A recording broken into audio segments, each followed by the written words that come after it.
Congolaises et Congolais, mes très chers compatriotes, nous voici à la fin de l'année 2021, une année qui s'achève dans la douleur, la souffrance et la misère pour le peuple congolais, mais aussi et surtout dans la crainte de voir notre nation disparaître. Le 25 décembre dernier, jour de la Nativité, la ville de Beni a connu une explosion qui a tué plusieurs de nos compatriotes. L'horreur de cet acte odieux est venue se greffer aux tueries et massacres enregistrés dans la partie est de la République. Je présente mes condoléances à toutes les familles qui ont perdu des êtres chers cette année à cause de l'insécurité généralisée. Les esprits pernicieux veulent tuer notre pays, la République démocratique du Congo, que nous avons reçu en héritage de nos aïeux. Alors que le monde continue de faire face à une menace sanitaire existentielle, en RDC, on constate une inaction irresponsable.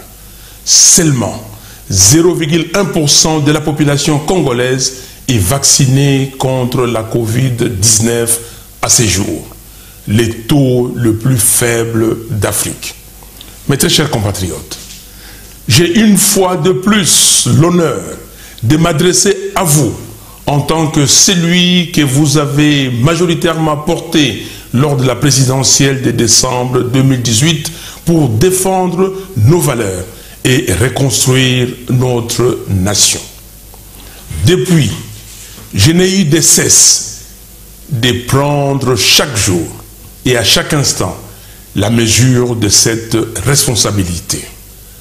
En cette fin d'année 2021, pleine de souffrances et d'épreuves, alimentée d'une part par l'inacceptable guerre qu'on nous a imposée dans la partie est de notre pays, et d'autre part par la misère dans laquelle croupit notre population, je ressens davantage cette lourde responsabilité. C'est pourquoi je ne reculerai jamais et je ne m'écarterai nullement de cette volonté ferme qui m'habite d'élever à chaque fois que cela est nécessaire l'étendard de la résistance contre toute forme de violation des règles constitutionnelles, d'injustice, des trahisons de la patrie, des corruptions, des pillages des deniers publics, des mensonges, des violations de l'intégrité de notre territoire, d'antivaleurs et d'atteinte aux droits fondamentaux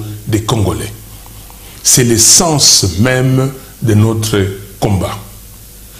Mes très chers compatriotes, du Congo hold-up, en passant par les hold-up électorales de 2018, au hold-up du programme des 100 jours et à l'escroquerie du RAM, sans oublier les détournements en tout genre, notamment les fonds destinés à la lutte contre la Covid-19 et à la paye des fonctionnaires, on peut aisément réaliser combien et comment notre pays est saigné à blanc par une minorité d'opportunistes sans foi ni loi dont la seule vocation est l'enrichissement illicite. Cette clique prend plaisir à tromper l'opinion avec des slogans creux et des promesses aussi longues que les kilomètres parcourus par Magellan dans le néant. Mes très chers compatriotes, alors que le fonctionnement de la Cour des comptes est paralysé à dessein, l'inspection générale des finances, IGF, symbole d'une lutte cosmétique contre la corruption, sert de paravent à un système de pillage institutionnel bien rodé. L'appareil judiciaire demeure aux ordres. Les députés nommés et accrochés à leurs intérêts personnels marchandent de manière éhontée leur collaboration à coups de jeep et autres dessous des tables. Au même moment, certaines confessions religieuses se mettent regrettablement au service de cette mafia. C'est scandaleux. Les pillages des deniers publics, qui est au cœur de ces systèmes, trouvent même des théoriciens du mal qui les justifient et les défendent aveuglément. Si les voleurs et les corrompus ne sont pas effectivement condamnés, qui va payer pour la souffrance infligée au peuple congolais? En définitive, nous nous retrouvons dans une situation ubuesque et discriminatoire où ce sont les petits et les faibles qui croupissent dans les prisons pendant que les portes de celles-ci sont grandement ouvertes pour laisser échapper les criminels en col blanc. Non. Nous refusons que les détournements des deniers publics soient dépénalisés pour les koulouna en cravate. Les dindons de cette farce, c'est le peuple congolais qui est trompé et abusé. Et avec lui, c'est le pays qui est ruiné. La grande victime, ce sont nos enfants et petits-enfants dont l'avenir est sacrifié sur l'autel de l'inconscience, de la cupidité et de l'arbitraire. Notre nation est devenue une sorte de no man's land où règne l'impunité et où les responsables publics ne sont redevables de rien. Mes très chers compatriotes, permettez-moi de rappeler un extrait de mon allocution à l'occasion du 60e anniversaire de notre indépendance. Je cite: « Autant le feuilleton du programme des 100 jours n'a pas encore livré tous ses secrets au regard des révélations et accusations graves faites lors du procès Caméré et pour lesquelles M. Félix Tshisekedi devrait au minimum répondre politiquement.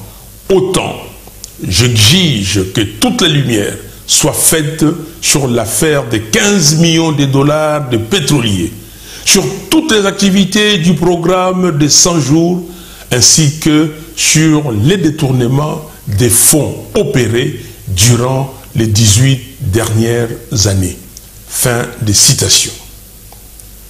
Il en est de même de l'exigence que j'avais formulée à l'époque de soumettre les comptes de la CENI à un audit indépendant afin d'établir les responsabilités sur la gestion des près d'1 milliard de dollars dépensés par le bureau Nanga.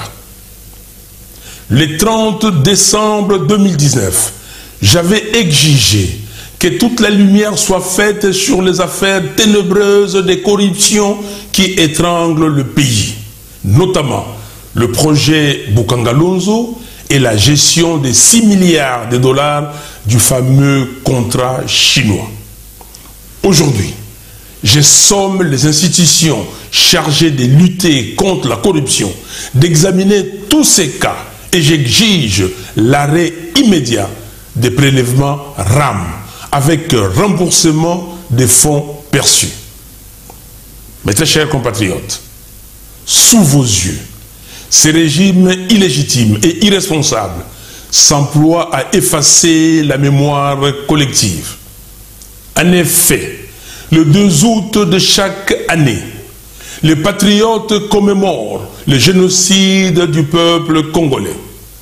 Le 5 juin de chaque année, dans l'indifférence totale du pouvoir en place, nous nous rappelons de la guerre des 6 jours, du 5 au 10 juin 2000 à Kisangani, entre l'Ouganda et le Rwanda, et nous pleurons les milliers de Congolais tombés sous les balles des fusils et des canons des militaires de ces deux pays. Le négationnisme et l'indifférence de ceux qui prétendent diriger le pays par rapport à ces événements est un message que le peuple ne pouvait que vaguement soupçonner. Aujourd'hui, les masques sont tombés. Les faux semblants ne tiennent plus. En effet, le 27 mai dernier, en violation flagrante de la Constitution, Monsieur Félix Tshisekedi a secrètement signé 2 accords de coopération militaire avec l'Ouganda. Un mois plus tard, le 26 juin, il a récidivé en signant 3 accords de coopération avec le Rwanda. 2 pays impliqués dans les tueries massives dans notre pays et dans le pillage systématique de nos ressources naturelles. Le 30 novembre dernier, l'armée ougandaise s'est déployée sur notre territoire.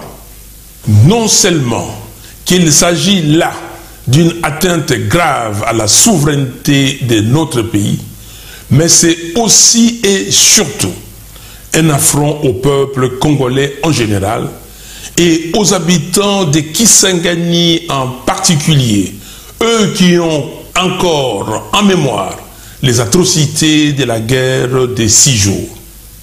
Comble de l'absurde, nous apprenons dans la foulée que le Rwanda serait en train de surveiller de près tous les mouvements militaires ougandais sur le sol congolais. D'ailleurs, pour officialiser sa présence dans notre pays, le régime de Kigali, en connivence avec le régime illégitime de Kinshasa, envisage un déploiement de sa police à Goma. Nous disons que ceci est inacceptable. Un État sérieux ne sous-traite pas sa sécurité. Encore moins à des pays dont les crimes à l'encontre des Congolais sont documentés et reconnus internationalement. Il faut mettre fin à cette hypocrisie et s'attaquer aux causes profondes de l'instabilité dans la région des Grands Lacs. Il faut promouvoir les objectifs de réconciliation nationale, de tolérance et de démocratisation dans chaque pays de la région. Il est temps que la RDC ne soit plus le terrain de combat des forces étrangères. Chaque pays doit prendre ses responsabilités. Soyons clairs, il n'y a pas de doute possible sur notre volonté à avoir de bonnes relations avec nos voisins. Mais cela doit se faire dans le respect mutuel. Ce que vient de faire M. Félix Tshisekedi est non seulement un aveu d'échec de son état de siège, mais constitue également des actes d'hypothèque de notre souveraineté et de notre indépendance. Ce sont des actes constitutifs de haute trahison. Maintenant, au regard de l'échec de l'état de siège, l'administration civile doit être rétablie le plus rapidement possible dans les provinces de l'Ituri et du Nord Kivu. Nos vaillants militaires doivent être équipés pour combattre les ennemis et défendre la nation. Aussi, les infiltrés et autres corrompus qui détournent les ressources affectées à nos soldats doivent être extirpés de l'armée nationale et des services de sécurité. Mes très chers compatriotes, pour le retour de la paix à l'est de notre pays, ce que j'avais proposé dans mon programme lors de la campagne électorale de 2018 reste d'actualité. Il s'agissait notamment de mesures urgentes ci-après. Le déménagement du Kankokolo de Kinshasa à Beni. Ce Kankokolo de Beni devrait non seulement être le plus grand camp militaire de la République, mais aussi et surtout accueillir une force spéciale d'intervention militaire d'élite. La mise sur pied et le déploiement en extrême urgence des unités de surveillance des frontières et d'alerte tout le long des frontières de l'Est du pays. L'exigence au niveau du Conseil de sécurité, conformément au chapitre 7 de la Charte des Nations Unies, de mettre en place non seulement un plan d'imposition de la paix par la force et d'éradication complète de toutes les rébellions qui déstabilisent l'Est du pays, mais aussi un programme ferme et précis de rapatriement forcé de tous les rebelles étrangers vers leur pays d'origine. La création d'une cour pénale spéciale pour la RDC pour enquêter et juger principalement les crimes de génocide, les crimes de guerre et les crimes contre l'humanité perpétrés en RDC. Ces crimes sont documentés notamment dans les rapports mapping des Nations Unies que notre prix Nobel de la paix, le docteur Denis Mukwege, s'évertue à faire déterrer des tiroirs de l'Organisation des Nations Unies. Mes très chers compatriotes, aujourd'hui plus qu'hier, les forces du mal ne cachent plus leur volonté de balkaniser la RDC et de transformer la partie est de notre pays en vache à lait. Aujourd'hui, plus qu'hier, celui qui a usurpé le pouvoir du peuple ne se gêne pas d'être le cheval de Troie en personne de cette balkanisation. Il est donc du devoir de tout patriote de s'opposer à ces plans funestes et à barrer la route à tout individu qui s'inscrit dans la logique de son exécution. Mes très chers compatriotes, la vie en RDC est devenue un chemin de croix. La situation générale de notre pays se caractérise notamment par 1. Les violations systématiques des droits humains, tels que documentés dans les rapports des différentes organisations de défense des droits humains. Les dernières en date sont la répression meurtrière de la journée ville morte, décrétée à Goma par les jeunes, ayant occasionné la mort de 5 personnes, parmi lesquelles un bébé. L'homicide de Davin Kalala par les militants d'un parti politique bien identifié. L'assassinat dans les bureaux de la police nationale du jeune Olivier Mpunga. L'emprisonnement de l'artiste musicien Delphin Vigna Mwasiki, alias Idengo Del Canto à Goma. La détention arbitraire de M. Luc Malembe dans la prison de Bunia et tant d'autres cas. 2. La malnutrition, le faible accès à l'eau et à l'électricité, l'absence de routes, les difficultés de transport, le faible accès aux soins de santé, le chômage massif des jeunes, l'enclavement des milieux ruraux, l'instabilité et le manque d'assainissement, la hausse effrénée des prix sur le marché sont autant de souffrances qui étreignent les Congolais. La RDC occupe le 3e rang mondial pour le nombre de pauvres. 3. Le chèque patent de la gratuité de l'enseignement de base qui nous ramène à la case départ. La contribution des parents aux frais de scolarité a été restaurée.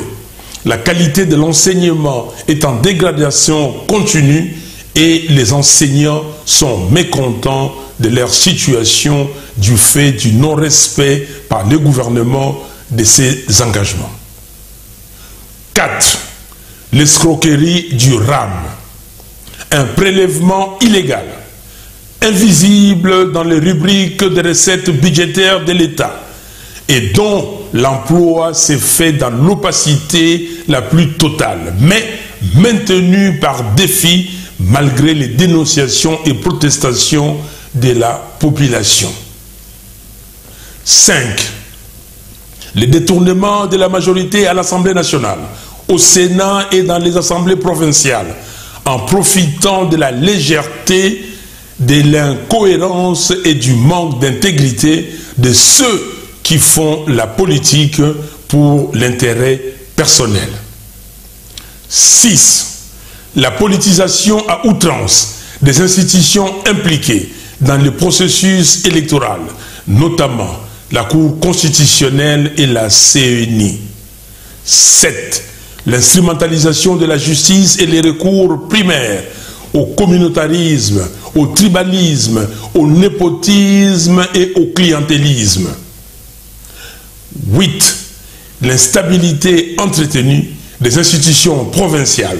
À ce sujet, 14 gouverneurs de province et quelques présidents des assemblées provinciales ont été destitués de manière cavalière.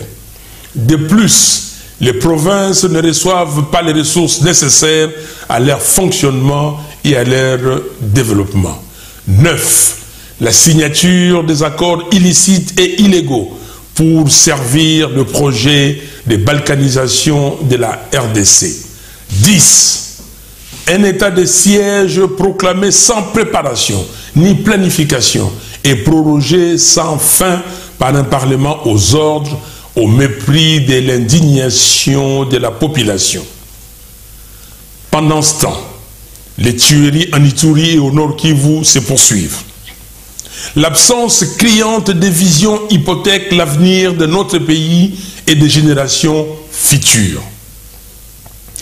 Mes très chers compatriotes, permettez-moi néanmoins d'exprimer mon espoir de voir une RDC à la hauteur de son potentiel. Ceci est une conviction et elle est partagée avec tous ceux qui croient en un avenir meilleur pour notre pays. L'espérance, c'est de dire à tous ceux qui voudraient qu'on renonce, qu'on se résigne, qu'on dépose les armes du combat populaire, qu'on ait peur, qu'on ne tente rien et qu'on ne prenne aucun risque. C'est de leur dire que nous n'allons rien lâcher. Nous irons jusqu'à la victoire finale, celle de la récupération du pouvoir du peuple par le peuple et pour le peuple, afin de reconstruire notre pays dans la paix et la cohésion. Le temps est venu pour réaffirmer la puissance de l'esprit, du génie et du caractère congolais, et de dire avec force que nous ne méritons pas le sort que nous subissons. Nous allons nous battre jusqu'au dernier patriote congolais pour nous réapproprier notre destin en imposant une autre réalité politique, économique et morale. L'extrait du discours de Martin Luther King de mars 1965 à Selma, en Alabama, me vient à l'esprit. Je cite, « Un homme meurt lorsqu'il refuse de défendre ce qui est juste. Un homme meurt lorsqu'il refuse de se battre pour la justice. Un homme meurt lorsqu'il refuse de prendre position pour ce qui est vrai. » Fin de citation. Nous allons donc nous battre pour imprimer une volonté patriotique, celle d'une société congolaise gouvernée avec vérité, justice, probité, compétence et dévouement. À la communauté internationale et aux partenaires multilatéraux de la RDC, je tiens à réitérer la volonté du peuple congolais à travailler de concert avec ceux qui partagent notre engagement de sortir notre pays de son marasme actuel. Alors que nous observons des déclarations inexactes sur des pseudo-avancées, il est primordial que les vrais amis de la RDC se montrent honnêtes sur la réalité de la vie des Congolais, au risque d'être de plus en plus perçus comme totalement déconnectés des réalités de ces pays. On ne peut pas soutenir une stabilité hypothétique aux dépens des aspirations profondes d'un peuple. Mes très chers compatriotes, conjuguons nos efforts pour sortir le pays de ce cycle infernal. Soyons unis et solidaires. Ne permettons plus jamais à quiconque de nous prendre en otage. N'acceptons plus jamais d'être manipulés. Et surtout, n'acceptons plus les faits accompli. Que des temps d'efforts et des sacrifices nourris et perdus sur l'autel du mensonge. Mais pour que la nation se construise et se tourne vers le progrès, nous devons dégager un consensus pour organiser les élections transparentes, crédibles, impartiales et apaisées. C'est là tout le sens de notre combat pour des réformes électorales consensuelles, notamment celle de la dépolitisation de la CENI et l'indépendance de la Cour constitutionnelle, condition essentielle pour la vérité des urnes. Ainsi, pour s'assurer que la victoire du peuple ne sera plus jamais volée, il est impérieux que l'organe de gestion des élections, la CENI, soit neutre, impartial et dépolitisé. Nous ne pouvons pas tolérer qu'un membre d'un parti politique puisse se cacher derrière une confession religieuse pour de nouveau fabriquer les résultats des élections. Pour faire triompher cette voie de l'espérance, continuons la lutte. Car, comme la Bible le dit dans Galates 6:9, si nous ne relâchons pas nos efforts, nous récolterons au bon moment. Personne, en effet, quelle qu'elle soit, n'a ni le droit ni le pouvoir de saboter la lutte d'un peuple qui veut se libérer. Ce combat dans lequel nous nous sommes engagés est un combat existentiel pour la renaissance du peuple congolais. C'est pourquoi je tiens à féliciter les nombreux jeunes artistes musiciens congolais pour leur prise de conscience exprimée sous forme de chansons révolutionnaires, dénonçant avec justesse les méfaits de la gouvernance actuelle. Je salue aussi le courage de nos compatriotes détenus arbitrairement dans les prisons du pays pour avoir pris position contre le mal. Nous ne vous oublions pas. Je pense particulièrement à Luc Malembe et à Idengo Delgado qui doivent être libérés immédiatement et sans condition. Il est inconcevable qu'on relâche des voleurs et qu'on emprisonne des vaillants combattants de la démocratie qui usent de leur liberté d'expression garantie par la Constitution. Congolaises et Congolais, très chers compatriotes, j'ai maintenant le devoir de faire écho à nos pères fondateurs qui ont conquis la souveraineté de notre pays pour que les Congolais soient libres et vivent dans la dignité dans un pays uni, fort et prospère. Cette lutte, nous la poursuivons avec vous, et ce, jusqu'à la victoire finale qui est certaine. Peuple congolais, réveille-toi. Mobilise-toi pour que l'année 2022 soit celle au cours de laquelle nous allons renforcer les bases de notre victoire prochaine et faire échec à tous ceux qui tentent de nous maintenir sous le joug de la tyrannie et de la pauvreté. Mes très chers compatriotes, levons-nous et battons-nous. Battons-nous pour libérer notre pays. Battons-nous pour que demain, nous puissions construire la RDC. Battons-nous pour que nous puissions vivre en paix et en sécurité dans notre pays. Et battons-nous pour mériter la reconnaissance et le respect des générations futures.